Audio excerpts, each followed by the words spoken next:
প্রতিদানটা কি পাওয়া যায় এটা অবশ্যই জানা দরকার না? অবশ্যই জানা দরকার।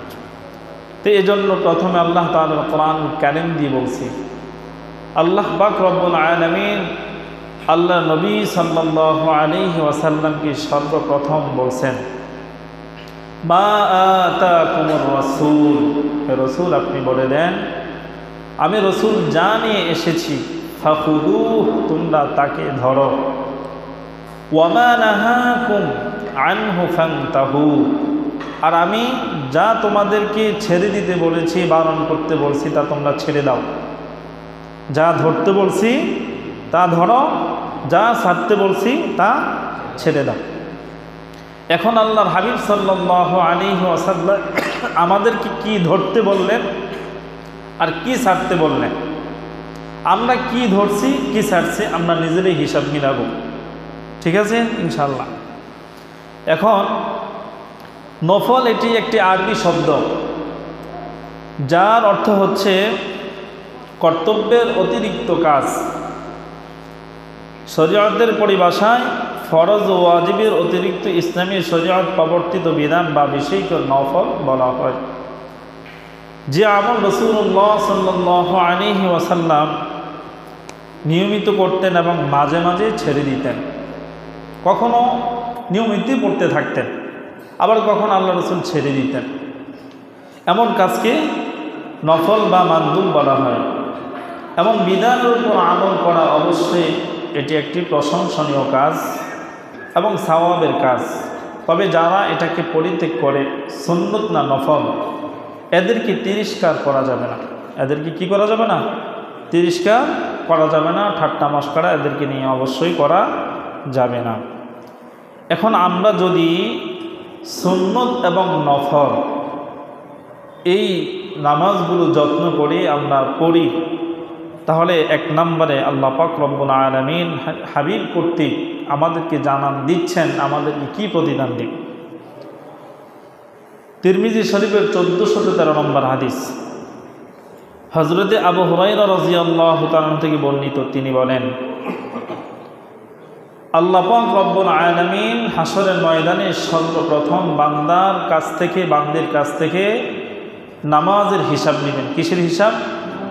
নামাজের হিসাব নেবেন।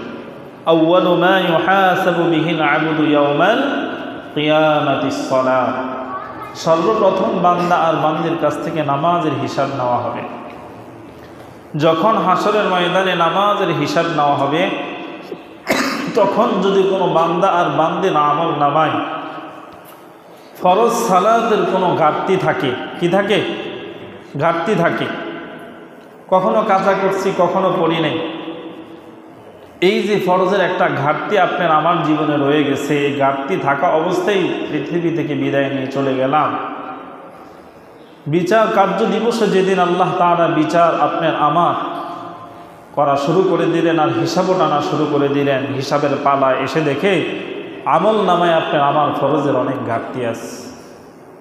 তখন আল্লাহ পাক রব্বুল আলামিন ফেরেশতাদেরকে লক্ষ্য করে বলবেন, আমার এই বান্দা আর বান্দির আমল নামায় দেখো খোঁজে কোনো নফল এবং সুন্নত ইবাদত আছে কি না। সুবহানাল্লাহ। ফেরেশতারা তখন আপনার আমার আমল নামা খুঁজে দেখবে নফল এবং সুন্নতের আমল আছে কিনা। যখন দেখবে নফল এবং সুন্নতের আমল আপনার আমার আমল নামায় আছে, তখন বলবে আল্লাহ আপনার এই বান্দা আর বান্দির আমল নামায় সুন্নত এবং নফল ইবাদত আমল পাওয়া গেছে। তখন আল্লাহ পাক রব্বুল আলামিন বলবেন, এই নফল আর সুন্নত এই ইবাদত দিয়া আমার বান্দা আর বান্দির ফরজের ঘাটতিগুলো কি পরিপূর্ণ করে দাও। সুবহানাল্লাহ। কি দিয়া? নফল আর সুন্নত দিয়ে কি করো? ফরজের ঘাটতিগুলো পরিপূর্ণ করে দাও। তা আমরা যদি নফল আর সুন্নতকে ছেড়ে দেই, ঘাটতিগুলো থেকেই যায়, তাহলে সেদিন যদি ফরজের ঘাটতি থাকে এটা পূরণ করবে কি দিয়ে? আছে কিছু? নাই। এজন্য ঘাটতি পূরণের জন্য আমাদেরকে তো অবশ্যই এগুলো করা দরকার। সম্মানিত মুসল্লি ভাইয়েরা, 2 নম্বর নফল ইবাদতের মাধ্যমে আল্লাহর নৈকট্য হাসিল হয়। বুখারীর 6502 নম্বর হাদিস। আল্লাহ পাক রব্বুল আলামিন বলেন, নফল ইবাদতের মাধ্যমে বান্দা তো আমার নৈকট্য হাসিল করে করে, আল্লাহর হাবিব বলেন এমন কি আল্লাহ পাক রব্বুল আলামিন সেই বান্দা আর বান্দিকে সবচেয়ে ভালোবেসে ফেলেন। সুবহানাল্লাহ। কেমনটা ভালোবাসেন আল্লাহর হাবিব সাল্লাল্লাহু আলাইহি ওয়াসাল্লাম বুখারীর 6502 নম্বর হাদিসে ইরশাদ করেন, এই বান্দা আর বান্দি যখন চোখ দিয়ে কোনো দিকে তাকায়, যেমনটা মনে হয় যে আমি আল্লাহ সে বান্দার চোখ দিয়ে তাকাই। সুবহানাল্লাহ। এই বান্দা আর বান্দি যখন এই কান দিয়ে কোনো কিছু শ্রবণ করে, যেমনটা মনে হয় যে আমি আল্লাহ তার এই কান দিয়ে শ্রবণ করছি। সুবহানাল্লাহ। সে যখন এই জবান দিয়ে কথা বলে, আমি যেটা চাই এবং যেটা পছন্দ করি, মনে হয় যে আমি আল্লাহর জবান দিয়ে সে কথা বলছি। সুবহানাল্লাহ। সে যখন এই হাত দিয়ে কোনো কাজ করে, আমি আল্লাহ যেটা চাই এবং যেটা পছন্দ করি, মনে হয় যে আমি আল্লাহর মন মানসা অনুযায়ী আমার পছন্দনীয় আমার এই হাত দ্বারাই করছে। সুবহানাল্লাহ। যখন এই পাও দ্বারা সে কোনো কাজ করে, মনে হয় যে আমি আল্লাহর এই পাও দ্বারাই সে কোনো ভালো কাজ আমার মন এবং পছন্দনীয় অনুযায়ী করছে। সুবহানাল্লাহ। তার মানে কি বুঝেছেন? আল্লাহ যা চাইতেছেন সে তাই করতেছে। তো এটা তো আল্লাহরই কাজ, আল্লাহ এটাই পছন্দ করেন। তো মনে হয় যে আল্লাহ তাআলার হাত পাও সে ব্যবহার করতেছে। সুবহানাল্লাহ। তাহলে নফল ইবাদতের মাধ্যমে করিবুম মিনাল্লাহ, আল্লাহ তাআলার নিকটবর্তী হওয়া যায়, আল্লাহর অনেক কাছাকাছি হওয়া যায়। নফল ইবাদতের মাধ্যমে ওলি আল্লাহরা যেমনটা আল্লাহ তাআলার অনেক মাকাম হাসিল করছেন, ফরজ ছেড়ে দিয়ে না, ফরজ ধরে রেখে আমিও যদি ঠিক ফরজকে ঠিক রেখে নফল ইবাদতের মাত্রা বাড়িয়ে দেই, এক্সট্রা ওভার ডিউটি করি, তাহলে আপনার আমার সম্পর্ক আল্লাহ তাআলার সাথে গভীর হয়ে যাবে ইনশাআল্লাহ।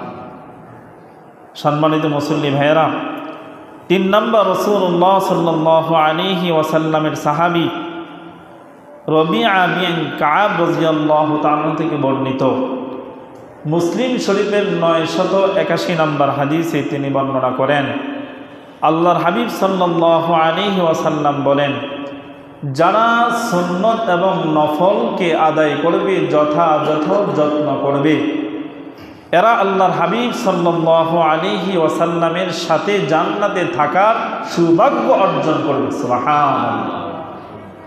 আল্লাহ রাসূল সাল্লাল্লাহু আলাইহি ওয়াসাল্লাম যে জান্নাতে থাকবেন, হুবহুব আল্লাহ রাসূল সাল্লাল্লাহু আলাইহি ওয়াসাল্লামের সাথে সেই জান্নাতে থাকাই তার ভাগ্য নসিব হবে। সুবহানাল্লাহ।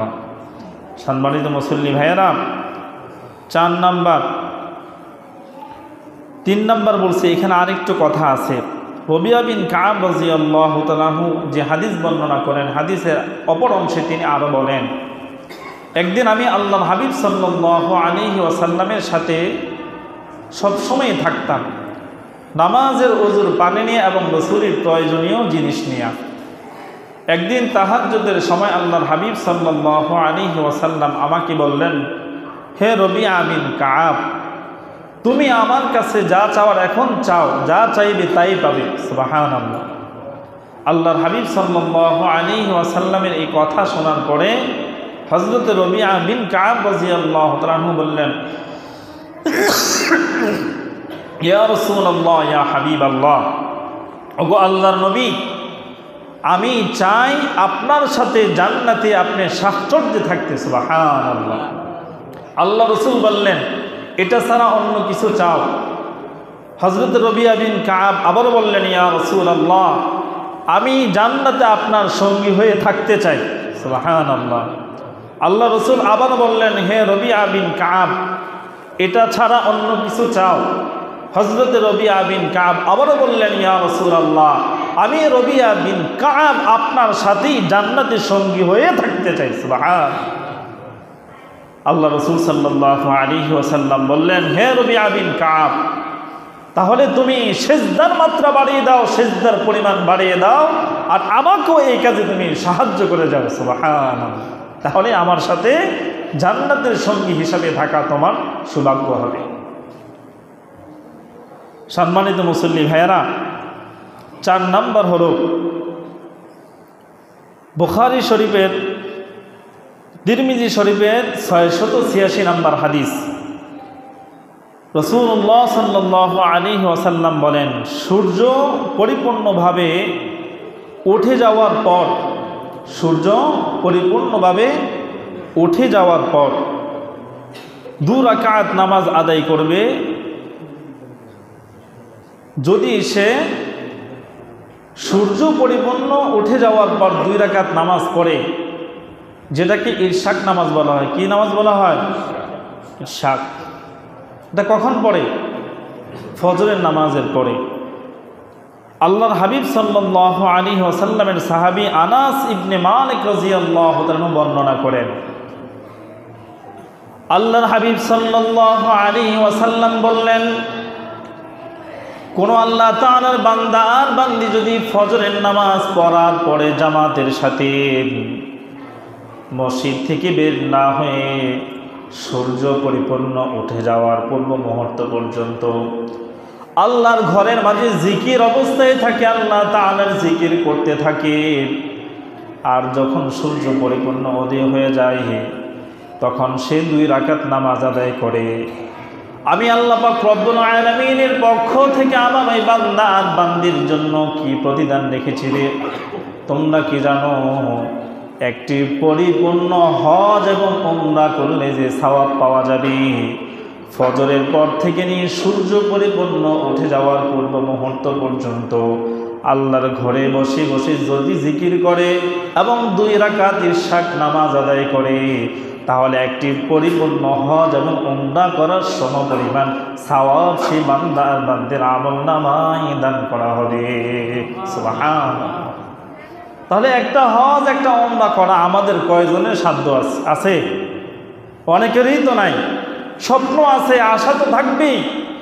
মানুষ যেহেতু তার এই দেহে প্রাণ আছে, আত্মা আছে, মন আছে, আকাঙ্ক্ষা এটা থাকবে স্বাভাবিক। কার এই মনে না চায় সেই আল্লাহর ঘর দেখা, রাসূলের রওজা জিয়ারত করা? এটা সবার মন চায়, কিন্তু সাধ্য কয়জনের আছে? কিন্তু সেখানে যদিও না যেতে পারি, এমন কিছু ছোট ছোট আমল আমাদের জন্য রেখেছেন, যার মাধ্যমে মক্কা মদিনা না যেও এখানে বসেও আল্লাহ তাআলার সেই ঘর, রাসূলের সেই রওজা জিয়ারত করার সওয়াব অর্জন করা যায়। সুবহানাল্লাহ। কিন্তু আমরা এগুলো গুরুত্বই দিই না, গুরুত্বই দিই না। এরপরে 5 নাম্বার, বুখারী শরীফের 1178 নম্বর হাদিস। সূর্য মধ্য আকাশে স্থির হওয়ার আগ মুহূর্তে আদায় করলে সেটাকে ইরশাক বলে, আর সময় শেষ আদায় করলে সেটাকে দোহা বলে, যেটাকে অনেকে চাষতের নামাজে বলে থাকে।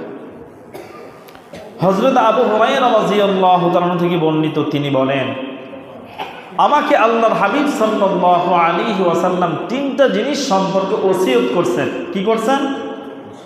ওসিয়ত। ওসিয়ত কি? ওসিয়ত।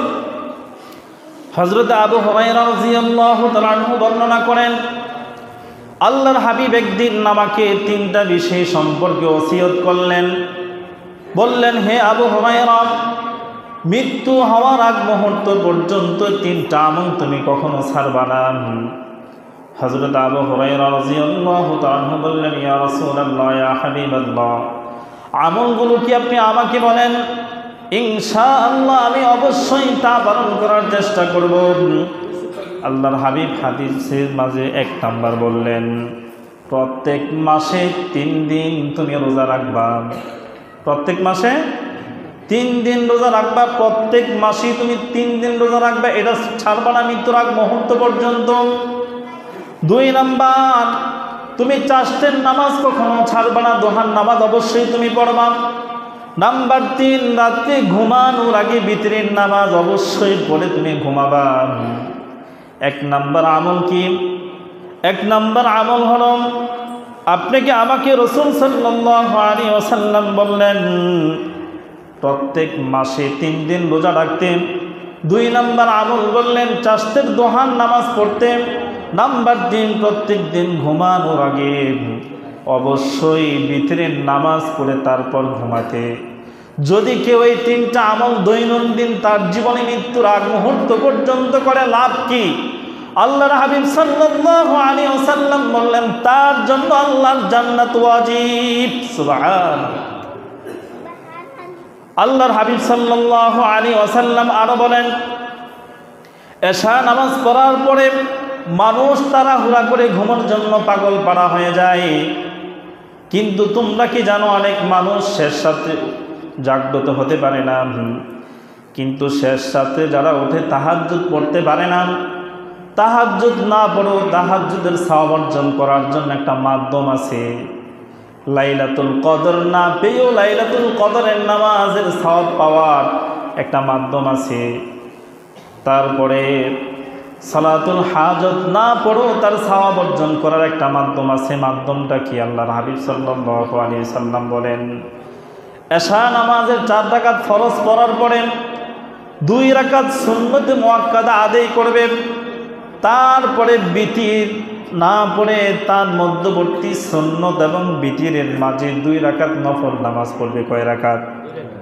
2 রাকাত নফল নামাজ পড়বে বিতিরের আগে।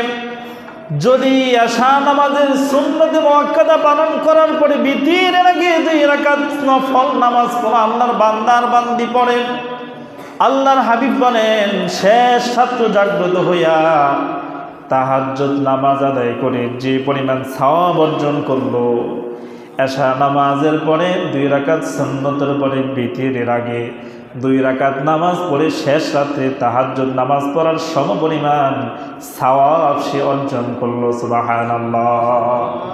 শুধু তাই নয়, আল্লাহর হাবিব আরো বলেন লাইলাতুল কদরের সারা রাত্রি জাগ্রত থেকে ইবাদত করলে যে পরিমাণ সওয়াব তোমার ভাগ্যে জুটবে, তুমি যদি এশা নামাজের পরে বিতিরের আগে 2 রাকাত নফল নামাজ পড়ো, লাইলাতুল কদরের রাত্রি জাগ্রত থেকে যে পরিমাণ সওয়াব অর্জন হবে, এই 2 রাকাত নফল বললে আল্লাহ পাক রব্বুল আলামিন তোমার আমার আমল নামায় লাইলাতুল কদরের সওয়াব লিপিবদ্ধ করে দিবেন। সুবহানাল্লাহ। নাম্বার 3 আল্লাহর হাবিব বলেন কেউ যদি বিতিরের আগে 2 রাকাত নফল নামাজ পড়েন, সেটাকে সালাতুল হাজত নামাজের সওয়াব আল্লাহ তাআলা তাকে দান করবেন। হাজত শব্দের অর্থ হচ্ছে প্রয়োজন মেটানোর নামাজ। এমন কি আছে কার জীবনে অশান্তি নাই, কার জীবনে অসুবিধা নাই, বিপদ নাই? হয় দুবোর সমস্যা, না হয় ছেলের সমস্যা, না হয় মেয়ের সমস্যা, না হয় নিজের সাংসারিক জীবনের সমস্যা, না হয় ব্যবসা বাণিজ্যের সমস্যা। কোন সমস্যা আমাদের জীবনে নাই? এই সমস্যা সমাধানের জন্য সালাতুল হাজতের নিয়ত যদি 2 রাকাত নামাজ পড়ি, আল্লাহর হাবিব বলেন নামাজ পড়ার পরে যখন আল্লাহর কাছে হাত উত্তোলন করবে, আল্লাহ পাক রব্বুল আলামিন সাথে সাথে বান্দা আর বান্দের দোয়াগুলা কবুল করে নেবেন। সুবহানাল্লাহ। তাহলে নামাজ পড়ে দৌড় দিয়া বাড়িতে, তাহলে এই সমস্ত ফাজাইল বস্তা বেরা নামাজ হবে, ঠিক না? এরপরে রাসূলুল্লাহ সাল্লাল্লাহু আলাইহি ওয়াসাল্লাম ইবনে মাজার 1167 নম্বর হাদিসের মাঝে বলেন আওয়াবিন নামাজ। কি নামাজ? আওয়াবিন। সবাই জোরে বলেন কি নামাজ? আরেকবার বলেন কি নামাজ? সবাই আরেকবার বলেন কি নামাজ? এটা এতবার কেন বলাইলাম? এটার ফজিলত খুব বড়। কত বড় দেখেন। আল্লাহর হাবিব সাল্লাল্লাহু আলাইহি ওয়াসাল্লাম বলেন মাগরিবের পরে এশার আগে, মাগরিবের পরে এশার আগে, মাগরিব এবং এশার মধ্যবর্তী স্থানে আমার কোনো উম্মতি যদি 6 রাকাত নফল নামাজ পড়ে, কত রাকাত? 6 রাকাত নফল নামাজ পড়ে 12 বছর একটানা নফল ইবাদত করলে যে পরিমাণ সওয়াব তার আমলনামায় হবে, মাগরিব আর এশার মধ্যবর্তী স্থানে যদি 6 রাকাত তাওয়াবিন নামাজ পড়ে, একসাথে 12 বছর নফল ইবাদতের সওয়াব তার আমলনামায় দেওয়া হবে। সুবহানাল্লাহ। আমি দেখছি এই মসজিদে, বেশি দূরে না, মাগরিবের পরে কেউ একটা ফ্যান চালায় নামাজ পড়তেছে, ওই বারান্দা থেকে কতগুলো আল্লাহর রয়েছে দেখছ, সবাই বাইরে গেছে, এবারে নামাজ শুধু ইমাম সাহেব দেখে দরজা জানালা বন্ধ করে। একটা মানুষ নামাজ পড়ে তার নামাজ নিয়ে পর্যন্ত মস্কারা করে, চিন্তা করছেন? আমি তো নিজে পড়ি না, আরেকজন পড়তো দিই। এই বারান্দার দাঁড়ায় দাঁড়ায় কয়, দেখছো কতবার আল্লাহর ওলি হয়ে গেছে, একটা ফ্যান চালায় একা একা মসজিদে নামাজ পড়া, সব গেছে একা আল্লাহর ওলি। এটা কি তারা উৎসাহ দিচ্ছে না মস্কারা করছে? আরে কি মস্কারা করছে না? এই মানুষের ভিতর অবশ্যই ভাবনা, নিজে ইবাদত করে না, আরেকজনে করতে দেয়। এরপরে রাসূলুল্লাহ সাল্লাল্লাহু আলাইহি ওয়াসাল্লাম মুসলিম শরীফের 234 নম্বর হাদিসের মাঝে বর্ণনা করেন, তাহিয়াতুল ওযু। কি ওযু? ওযু করার পর কেউ যদি সুন্দর রূপে ওযু বানায়া একনিষ্ঠতার সাথে 2 রাকাত নামাজ পড়ে, ওযু বানায়া উত্তম রূপে একনিষ্ঠতার সাথে কয় রাকাত নামাজ পড়ে? 2 রাকাত নামাজ পড়ে, ওই ব্যক্তির জন্য জান্নাত ওয়াজিব হয়ে যাবে। সুবহানাল্লাহ।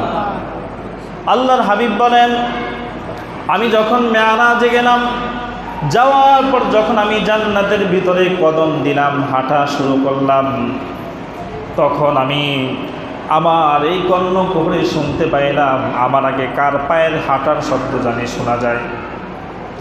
আল্লাহর হাবিব সাল্লাল্লাহু আলাইহি ওয়াসাল্লাম আশ্চর্য হয়ে গেলেন, আমি আল্লাহ তাআলার এত বড় একজন পয়গম্বর, আমারও আগে কার জানি পায়ের হাঁটার শব্দ শোনা যায়।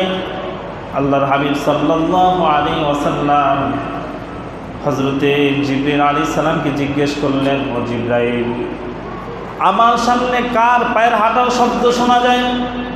হযরতে জিবরিল আলাইহিস সালাম বললেন, ইয়া রাসূলুল্লাহ, ইয়া হাবিবাল্লাহ, নবী গো, আপনার সামনে যার পায়ের হাঁটা শব্দ শোনা যায় সে হলো ওই যে হাফসার কাল গোলাম বিলালের পায়ের শব্দ। সুবহানাল্লাহ।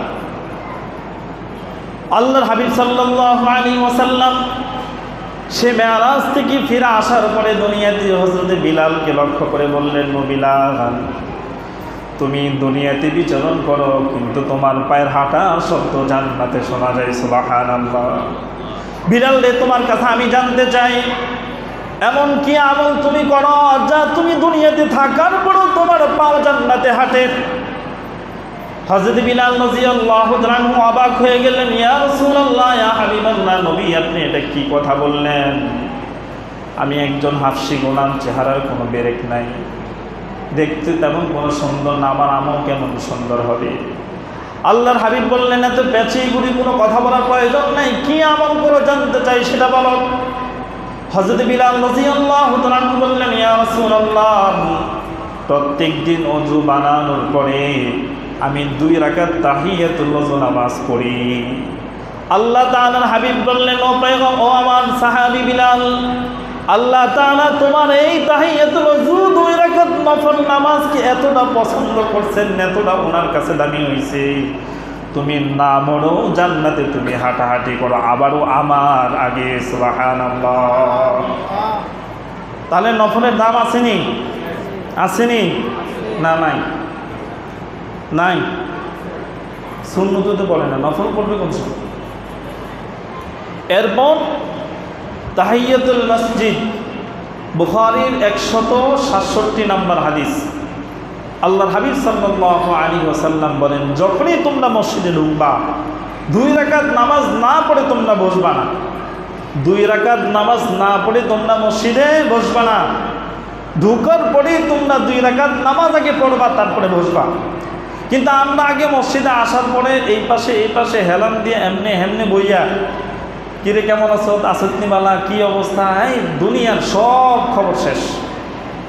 চিন্তা করেন, আমরা আবার বলি এই মসজিদে ঢুকার পর দুনিয়াবি কথা বলা কি কয় না? দে মসজিদে ঢুকার পর দুনিয়াবি কথা বলা, আমি কইছি না আপনারা কইছেন? আপনারাই কইছেন, তা আপনারাও তো জানেন, মানেন না কা? কিন্তু কথা কম কয় না, ধুম কইতে আছে। আল্লাহ রাসূল কি বলছেন? ঢুকার পরে কথা বলতে না 2 রাকাত নামাজ পড়তে? তা আল্লাহ রাসূলের কথা মানছি না লঙ্ঘন করছি? এরপরে তাওবার নামাজ, কিসের নামাজ? ইবনে মাজাহ 1395 নম্বর হাদিস। আল্লাহর হাবিব সাল্লাল্লাহু আলাইহি ওয়াসাল্লাম বলেন, কোনো ব্যক্তি যখন কোনো জায়গায় বসে থাকে সেখান থেকে উঠে সে দাঁড়াবে, সে যদি বুঝে এখানে তার কোনো গুনাহ হয়ে গেছে, উত্তম রূপে 2 রাকাত উত্তম রূপে সে ওযু করবে। ওযু করার পরে সে তাওবার নিয়তে 2 রাকাত নামাজ পড়বে। কত রাকাত? 2 রাকাত। এই 2 রাকাত তাওবার নামাজ পড়ে যখন আল্লাহর কাছে সে প্রার্থনা করবে, এই বৈঠকে, এই জায়গা, এই বাসায়, এই স্থানে তার দ্বারা যা গুনাহ হয়েছে আল্লাহ সব মাফ করে দিবেন। সুবহানাল্লাহ। আল্লাহর হাবিব বলেন, আমার সাহাবীদের জীবনে অবস্থা তোমরা কি জানো কেমন ছিল? আমরা তো প্রত্যেক দিন রাত্রে দোকান যখন বন্ধ করি, ব্যবসা প্রতিষ্ঠান যখন বন্ধ করি, ঘরের দরজা যখন বন্ধ করি, সারাদিন লাভ লস এগুলো হিসাব করে তারপরে বন্ধ করে বাড়িতে ফিরে আমরা ঘুমের ঘরে যাই। কিন্তু সাহাবে কেরাম কি বন্ধ করে তারপরে ঘুমের ঘরে যাইতেন? আল্লাহর হাবিব বলেন, আমার একজন সাহাবী ওই আমল ব্যতীত কখনো ঘুমের ঘরে যাইতেন না। সকল কাজ শেষ হওয়ার পরে উত্তম রূপে ওযু বানাইতেন, বানানোর পরে যে কামরায় শুইবেন সেখানে উনি একটু বসতেন। বসার পরে সেই সকাল থেকে সন্ধ্যা পর্যন্ত সারাদিন ভর ওনার দ্বারা কতটা খারাপ কাজ কতটা ভালো কাজ হয়েছে এগুলো হিসাব টানতেন। যদি দেখতেন ভালো কাজ হয়েছে শুকরিয়া দান 2 রাকাত নামাজ পড়তেন, আর যদি দেখতেন তার সারাদিনে ভালোর চাইতে মন্দ কাজ বেশি হয়েছে, তাওবার নিয়তে 2 রাকাত তাওবার নামাজ পড়তেন। পড়ার পর আল্লাহর কাছে 2 হাত উত্তোলন করে চোখের পানি ছেড়ে দিয়ে ক্রন্দন করতেন আর বলতেন, আল্লাহ, আমার জানা নাই ঘুমের ঘরে যাওয়ার পরে আবারও সকালবেলা আমার সকাল হয় কিনা। হয়তো আমার জীবনে এটাই সর্বশেষ ঘুম হতে পারে, হয়তো ঘুমের ঘরে আমার মওত হতে পারে, হয়তো এটি আমার পরকাল হয়ে যেতে পারে। যদি ঘুম ভাঙে সকাল না হয় পরকাল, ও মাওলা, যা গুনাহ করছি তাওবা করি আর করব না, মাফ করে দাও। আর যা আমি ভালো করেছি যদি বেঁচে থাকি তা বেশি করে করার মতো তৌফিক দাও। আল্লাহ দোয়া কবুল করতেন। ভাইরে দেখেন, জীবনের 1 সেকেন্ডের কোনো ভরসা নাই। কিছুদিন আগেই তো আমাদের এই পুকুর পাড়ে দেখেছেন আবুল কাশেম মিয়ার ছেলে মাত্র গোসল করতে আসছে, ডুব দেওয়ার পর আর উঠতে পারে নাই। সবাই খোঁজাখুঁজি করে কোথায় আছে কেউ জানে না, কিন্তু পানির নিচে পড়ে আছে কেউ বুঝেও নাই। সে যে এখানে আসছে মনে যাবে সে নিজেও জানে না। আপনার আমার মৌত যেমন হবে তো কিন্তু জানা নাই, এমন হবে না তাও কিন্তু জানা নাই, হইতেও পারে। জীবনের কি নিশ্চয়তা আছে, কোনো ভরসা নাই। লাশটা ফুলে বেশি উঠছে, একটা মানুষ ধরো না, ছুঁয়েও না, একটু টেনে সামনের দিকেও আনে না, পানি দিয়া চেহারা উপর থেকে ময়লাটা পর্যন্ত সরানা।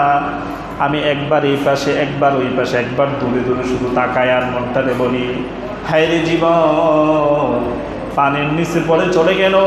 এই দেহ দিয়া, এই জীবন দিয়া দুনিয়ার বিবির জন্য, সন্তানের জন্য, মা বাবার জন্য কি না করছে, সবই করছে। কিন্তু দেহ থেকে প্রাণ যাওয়ার পরে সকল মানুষের সামনে লাশটা ভাসতেছে ভাসতেছে, সবাই চিনে, তারপরও কেউ ধরে না, কেউ ছোঁয় না।